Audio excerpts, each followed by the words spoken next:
In this episode of Live Well and Flourish, you'll learn about generalizations, why we make them, why they're useful, even necessary, and the dangers that generalizing holds for your flourishing.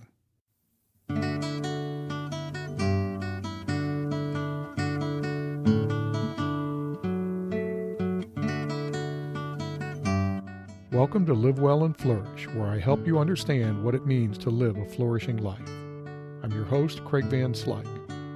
If you're ready to think beyond material and external success, if you're ready to take control of who you are and the kind of life you live, if you're ready to flourish, this is the podcast for you.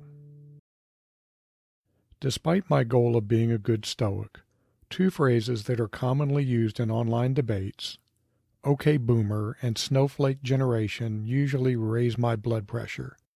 By the way, I know that many online forums are a cesspool of idiocy, but I find them kind of fun.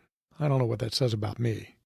What bothers me about these phrases is that they're intended to dismiss the opinions of entire generations with a once catchy phrase.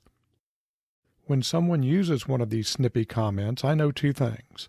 First, they're out of good arguments, and second, they're engaging in generalization. In this case, a false generalization. We all generalize, and yes, I know that's a generalization. It's a necessary part of human functioning.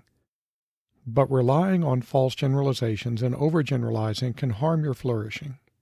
In this episode, I discuss generalizations, why they're necessary, how we use them inappropriately, and what we can do about that. A generalization is a claim that you make about how many members of some group will share some property, feature, or characteristic. It is a general statement or concept that comes from inferences we make about specific cases.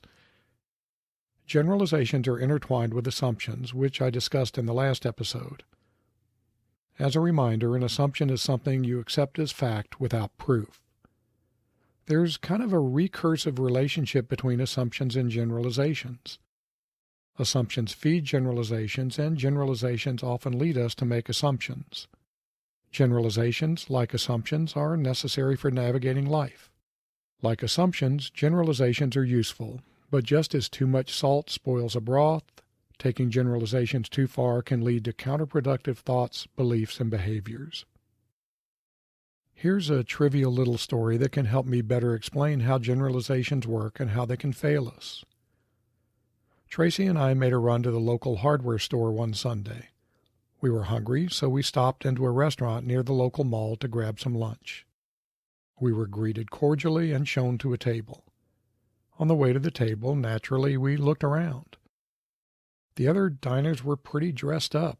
There was a fancy brunch buffet. In fact, everything was very upscale. Tracy and I were in work clothes. I recall that I was even wearing torn jeans. We thanked the host who showed us to the table, but said we were going to leave. We made a number of generalizations. A restaurant near a mall wouldn't be fancy, especially during the day on a weekend. We were underdressed, so we thought we might not get good service. The food was probably too expensive for a quick lunch. Service would probably be leisurely, and we were hungry. We also generalized about how others would generalize about us due to the way we were dressed. These generalizations and even meta-generalizations made us uncomfortable, so we left. This was unfortunate because, as we learned on a later visit to the restaurant, their food is amazing. They even have crab-stuffed beignets. I'm going to let that sit in your mind for just a second. Crab-stuffed beignets. As I said, this is a pretty trivial story, but it makes several points about generalizations. First, we usually generalize without really realizing that we're doing it. When Tracy and I looked around at the restaurant, we immediately started the generalization process in order to make sense of what was going on. Oh, you do this continually throughout your day, even if you don't realize it. Second, we generalized by connecting our current experience with past experiences by matching characteristics of the current experience with our brain's inventories of past experiences. The dressed-up diners, the subdued lighting, the behavior of the host, and myriad other characteristics of our surroundings triggered matches to past experiences that shared similar characteristics. My brain made matches to prior experiences at fine dining restaurants, so I generalized from those experiences to the current experience. This, in turn, led me to make numerous assumptions about service quality, service speed, expense, the judgments others would make about us, and many other things. As is sometimes the case with generalizations, we were wrong on several counts. We could not have been treated any more courteously by the restaurant staff. When we returned, more appropriately dressed, we found that many families came to the restaurant dressed rather casually, so it really wasn't all that fancy of a place. Service is also pretty quick, although not rushed. In some, our generalizations led us astray, and we missed out on some excellent Louisiana food. You can't even begin to imagine how great the crab stuffed beignets are. So, why do we generalize if doing so can cause us problems? The simple answer is because we have to. The world is a complicated place. There's a lot going on around us almost all the time. To make sense of the torrent of input coming to our brains, we generalize.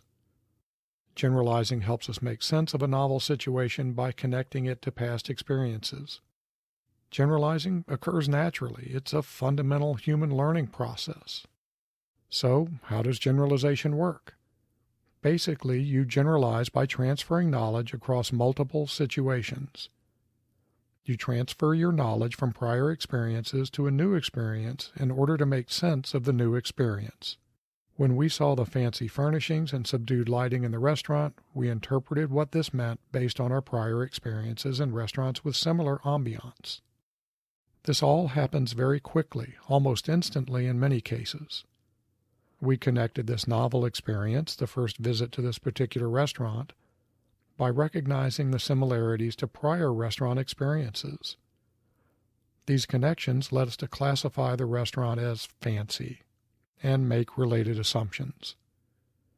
Had we seen kitschy stuff hanging on the walls, bright lights, and loud music, we would have classified the restaurant as casual and made different assumptions. Here's the thing about generalizations. They're not bad. In fact, they're beneficial much of the time, maybe even most of the time. And, as I said earlier, generalizations help us make sense of a complicated world. Generalizations can even keep us safe. If you're allergic to peanuts, you might generalize this to cashews and avoid those tasty nuggets of salty goodness. Although sad, this is a pretty reasonable protective generalization. A more serious protective generalization might be passing a poorly lit, run-down gas station for a better-kept, well-lit one. There might be nothing unsafe about the run-down station, but it's pretty reasonable to generalize that the better-kept one is safer. Like assumptions, generalizations are useful until they're not. When aren't they useful? Well, when they're wrong and you rely on them. Pretty simple, but true. So what can you do to protect yourself against faulty generalizations? Well, I'll get to that in a few minutes. First, though, it might be helpful to understand two things: assumptions that underlie generalizations, and cognitive biases or errors in thinking that are based on generalization errors. When you generalize, you make three basic assumptions. First, you assume that you have a representative sample of whatever group you're generalizing about, restaurants in my little story. Second, you also assume that you're making an accurate appraisal of whatever characteristic you're assigning to that group.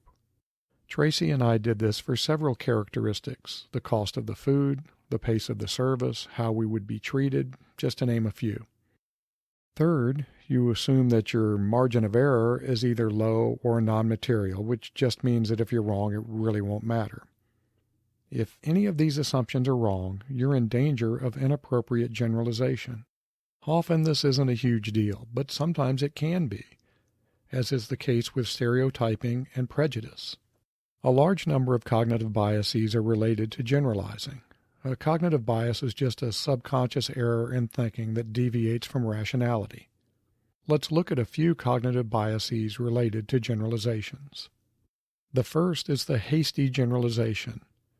This is when we generalize based on too small of a sample, so we don't capture the diversity of the group about which we're generalizing. A related error is the biased generalization, which occurs when we generalize based on a sample that doesn't adequately represent the group's diversity. This might happen even if you have a large sample, when that sample isn't representative of the entire group. The next few cognitive biases relate to a particularly pernicious problem with generalizing, stereotyping. The first two are attribution biases. The fundamental attribution error is our tendency to overemphasize person-based factors and underemphasize the role and strength of situational factors. Maybe someone treats you rudely. You might generalize from other rude people you've encountered and conclude that this person is a worthless jerk. But maybe they're just having a terrible, awful day and they're actually a very nice person. When you assume they're a worthless jerk, you've made a fundamental attribution error. The group attribution error is similar. You make this error when you believe that the characteristics of a single group member are representative of the group as a whole. If you meet one college professor who is uppity and arrogant, and you conclude that all college professors are that way, you've made a group attribution error. Really, you have. Not all professors are arrogant, but I'd be lying if I didn't admit that some are. The outgroup homogeneity bias is interesting despite its odd name. This occurs when we view members of a group of which we are not a member as being less varied than our own group. Maybe you're a St. Louis Cardinals fan and you view all Chicago Cubs fans as being sad, little delusional jerks. You've fallen into the outgroup homogeneity trap. I can attest that not all Cubs fans are jerks, although they may be a bit delusional. Actually, the Cards-Cubs rivalry is one of the best-natured in all of sports in my experience. All of these play into stereotyping, which is when we expect members of a group to have certain characteristics without having actual information about the individual. I did this once when a very large, overall-clad man came into the computer store where I worked in the 1980s. Yeah, computer stores used to be a thing. I immediately stereotyped him and assumed he was looking for directions or something other than buying a computer. It turned out he was a brilliant guy who wanted a computer to write code to do physics calculations. Boy, was I wrong. Fortunately, I was raised to be polite, so I treated the man well and got a nice commission and even made a bit of a friend. But I fell victim to the stereotype bias. We don't have time to go into all of the societal problems caused by stereotyping. Let's just say that stereotyping has led to considerable harm in this world, and we should all avoid making judgments and decisions based on thoughtless stereotypes. Overgeneralizing is also a problem. Overgeneralizing occurs when you mentally use overly broad language in your evaluations of things and events. Why do I always pick the slow line? I never get my way. The crying baby is always sitting near me. No one will ever love me. That one reminds me of my all-time favorite graffiti, which I saw in a Tampa dive bar. She won't drink tequila, and she will never love me. I had to wonder if there was some sort of a causal relationship there. We all overgeneralize to some extent, but overgeneralizations can be quite harmful. Overgeneralizing magnifies the effect of a single event, which can lead to anger, despondence, and other bad outcomes. These sorts of overgeneralizations can be a nasty form of negative self-talk, which is certainly harmful to your flourishing. Negative overgeneralizing indicates a bias towards making negative inferences about oneself, which is associated with depression and maladaptive reactions to failure and negative feedback. In short, it's bad, don't do it. To summarize, we all generalize. Generalization is a necessary cognitive function that helps us deal with life's complexity. But generalizations can, and often do, lead to errors in judgment. The two ways this happens is through inappropriate generalizing and overgeneralizing. That brings up the question of how we can avoid these dangers. Unsurprisingly, I have some thoughts. But you already knew that, generalizing from earlier episodes. Awareness is often the first step to changing negative thinking or behaviors, and generalization errors are no exception. In order to be less subject to generalizations, you need to be aware of when you make them and the impacts your generalizations have on yourself and others.